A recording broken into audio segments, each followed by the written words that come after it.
Ce qui est encore plus interpellant, c'est justement toutes les questions sur la valeur. Et on insiste beaucoup chez TNS sur notre point de vue sur ce point aujourd'hui, sur la voiture connectée. C'est clé, c'est que l'enjeu, c'est qu'aujourd'hui, il n'y a pas encore la valeur perçue de l'utilisation et de ces équipements connectés. Elle n'est pas encore assez forte. Et encore une fois, c'est déjà à court terme un manque à gagner, pas tant, mais encore une fois, à long terme, il y a un risque majeur, c'est-à-dire que la donnée parte ailleurs.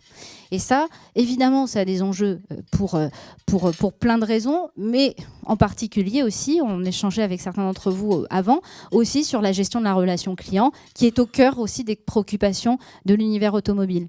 Et aujourd'hui, connaître son client, lui proposer des services adaptés, lui proposer des choses qui soient personnalisées, c'est répondre à une tendance lourde de consommation. Aujourd'hui, on est un individu quand on consomme, on veut des choses qui soient extrêmement personnelles et qui soient faites pour moi. Et donc, justement, moi, si je suis fabricant, si je suis constructeur ou je suis équipementier, et que toute l'information, elle est attrapée par quelqu'un d'autre, c'est énorme le risque et le manque à gagner. Donc, cette question aujourd'hui de la valeur ajoutée, on voit qu'il n'y a que 46% des gens qui jugent que la valeur ajoutée est bonne.